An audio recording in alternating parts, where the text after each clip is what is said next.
વાત આગળ દાહોદની કરીશું, જ્યાં મનરેગા કૌભાંડમાં વધુ એક કર્મચારીની ધરપકડ કરવામાં આવી છે। ડીઆરડીએ કચેરીમાં ફરજ બજાવતા હમીદ અલી આલમની ધરપકડ કરાઈ અને હમીદ અલીને ડેપ્યુટી ડીપીસી વર્ક મેનેજર તરીકે નિમણૂક કરાઈ હતી। કૌભાંડમાં સંડોવણી સામે આવતા ધરપકડ કરવામાં આવી। કોર્ટે હમીદ અલીના 4 દિવસના રિમાન્ડ મંજૂર કર્યા છે। મનરેગા કૌભાંડમાં અત્યાર સુધીમાં 11 અધિકારી કર્મચારી સહિત 15ની ધરપકડ કરવામાં આવી છે। તો આ તરફ દાહોદની અંદર મનરેગા કૌભાંડ અને તેની અંદર તપાસ વધુ તેજ કરવામાં આવી, જેમાં વધુ એક કર્મચારીની સંડોવણી હોતા તેની ધરપકડ કરવામાં આવી છે અને તેની પૂછપરછ કરવામાં આવશે।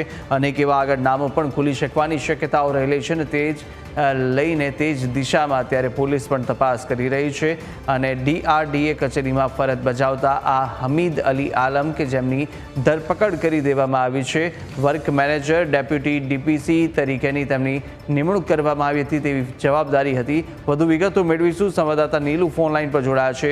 નીલુ, દાહોદની અંદર જે રીતે મનરેગા કૌભાંડ સામે આવ્યું ને તેની અંદર તપાસ દરમિયાન વધુ એક કર્મચારી કે જેની સંડોવણી સામે આવતા ધરપકડ કરવામાં આવી, શું વિગતો મળી રહી છે અને કેવી રીતે કેટલા સમયથી આમની સંડોવણી હતી?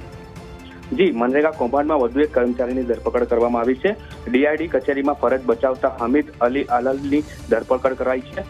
હમીદ અલી ડીપીસી તેમજ વર્ક મેનેજર તરીકે હતા નિમણૂક। કૌભાંડમાં સંડોવણી સાથે આવતા જ પોલીસે કરી હતી ધરપકડ। કોર્ટમાં રજૂ કરતા કોર્ટમાં 4 દિવસના રિમાન્ડ મંજૂર કર્યા હતા। અત્યાર સુધી 11 અધિકારી કર્મચારી સહિત 15 લોકોની ધરપકડ કરવામાં આવી છે। જી, માહિતી સાથે જોડાવા બદલ આપનો આભાર।